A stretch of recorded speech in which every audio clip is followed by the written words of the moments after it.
Istanbulda Topkapı degan joyda kelsanglar $65 Sulton Sulaymonni qasri, mana mana shunaqa muzey bor. Payg'ambarlarga tegishli bo'lgan ashyolar saqlanadi do'stlar. Kelib o'z ko'zinglar bilan ko'ringlar, juda ham dahshat. Assalomu alaykum do'stlar. Sizlar bilan Jamolxon Sayfullayev. Bugun mana Topkapıga tashrif buyurdik. Payg'ambarlarga tegishli bo'lgan ashyolarni o'z ko'zinglar bilan ko'rmoqchimisizlar?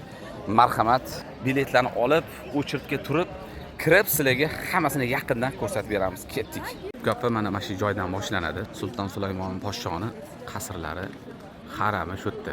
Mana bu daraxtga qaranglar, 300 yillik daraxt. O'sha paytdan oldin ham bo'lgan. Nimalarga guvoh bo'lmagan daraxt ildizlarini qaranglar.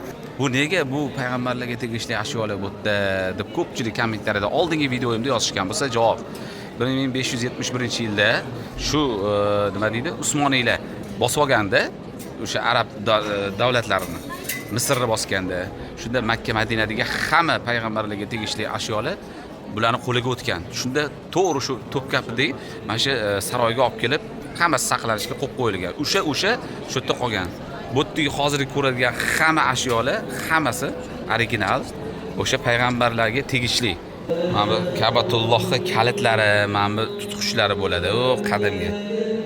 Birinchilari mana shu bo'lgan Ka'batulloh kalitlari.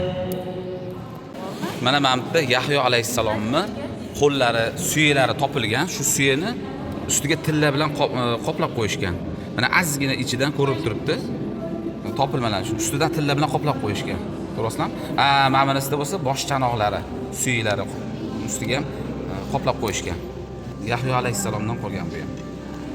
Do'stlar, bu Muhammad sallallohu alayhi vasallam suyukli payg'ambarimizning qadamlari do'stlar. Sallallohu alayhi vasallam. Naqadar go'zal oyoq. Standartlarini qarayman. Oyoqlari bosganlar shu yerga, shuni olib olishgan. Mana qadamlari. Payg'ambarimiz sollallohu alayhi vasallamga tegishli bo'lgan ashyo yana mana dasturmol ekan. Shu matoga qo'llari tekkan. Do'stlar, Davud alayhisalomning qilichlari taxminan 1 metrdan oshuv to'qta qilich bo'lgan ekan. Mana Davud alayhisalomning qilichlari necha yil bu payg'ambarimiz sollallohu alayhi vasallamdan ham oldin ashyolar bular. Juda qadimiy, hali ham turibdi. Mana payg'ambarning qo'li tekkan do'stlar. Do'stlar, Muso payg'ambar dengizni ikkiga yorib o'tib ketgan mana shu mo'jiza qilib berilgan hassa originali mana. 1515-yilda olib kelingancha hali ham turibdi shu yerda. Mashalloh. Hozirga undan ham qadimiylik ko'rsataman. Ibrohim payg'ambar, Ibrohim Halilulloh ishlatgan idish tovoli. Qaranglar, bu undan ham qadimiy. Bu o'sha dasturmol, o'sha joy namozlardan qolib ketgan matolar o'sha davrdan qolgan. Ko'ryapsizlarmi?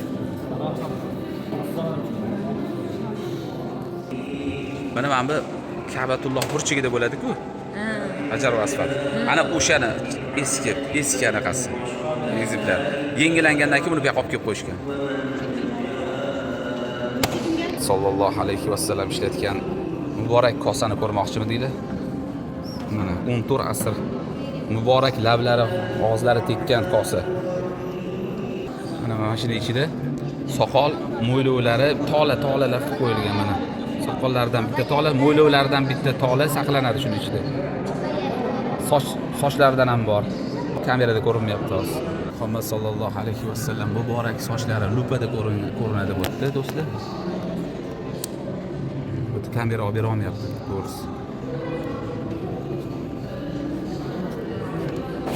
Ingichka ko'rayotgan bo'lsanglar mana soch, soqol, qosh, mo'ylovlaridan namunalar. Los qo'yib tutagiga hammasini. Mana ishlarimi? Yo'q. Bu yerda ham mana. Mana ingichka qilib ko'ryapsizlarmi tolalar? Mana ingichka turibdi. Ikkita chiqib turibdi mana. Mana buni ustida. Mana shu tolalar mana. Muhammad sallallohu alayhi vasallam. Mana payg'ambarimiz sallallohu alayhi vasallam oyoq kiyimlari muborak. Mana yana. Mana bu kamonlari, qilichlari, muborak qo'llari tekkan qilichlar. Mana bu ham muborak oyoq kiyimlari ko'rish nasib qildi, alhamdulillah. O'ziga shukr. Hammaga nasib qilsin do'stlar. 14 asrdan beri shu yerda turadi. Mana bu do'stlar yozib qo'yibdi, payg'ambarimiz alayhissalom g'usul qilgan idishlarini shishasi, ya'ni singan. Shundan g'usul qilgan ekanlar. Naqadar tabarruk. Sahobiy Xolid ibn Valid radhiyallohu anhu ga tegishli bo'lgan qilichlar do'stlar. Ne jangu jadallarda ishtirok etilgan bu. Islomga qattiq xizmat qilingan, ya'ni urushlarda shularda ishtirok etilgan. Va bu yerda buyuk sahobiy Hazrati Alining qilichlari, Hazrati Abu Bakr Siddiq qilichlari do'stlar. Voy mashalloh. Usmon radhiyallohu anhu ning qilichlari do'stlar. Va Hazrati Umar.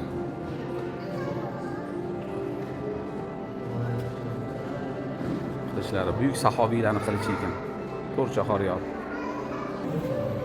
Mana bu do'stlar Fatima onamiz to'yda ishlatgan narsalari yozib qo'yishibdi. Fatima onamiz, Imom Husayn kiyimlari. Hamma bo'lsa Fatima onamizning kiygan kiyimlari, xirqalari, ya'ni hozirgi davrda plashiga o'xshagan narsa. Shu paytda bo'lgan shunaqa. Yozib qo'yibdi hammasi. Bu ham inshaalloh. Do'stlar, Istanbulda To'pkapa degan joy bor. Kesinglar, afsuslamaysizlar. Shu yerda shu payg'ambar, sahobalar, buyuk zotlarga tegishli bo'lgan narsalar bor. Kelib bemalol ziyorat qilib ko'rsanglar bo'ladi do'stlar. Qilichlarni qaranglar, sahobalarning qilichi. Ozgina bo'lsa ham ma'lumot bera olgan bo'lsam, ko'rsatgan bo'lsam, men bundan ham juda ham xursandman. Baribir o'z ko'zinglar bilan kelib ko'rganga yetmaydi. Kamera bunaqa baribir zo'r olib bermaydi do'stlar. Shu bo'lsa ham, ozgina bo'lsa ham kela olmaganlarga birisidir ko'rsatdik.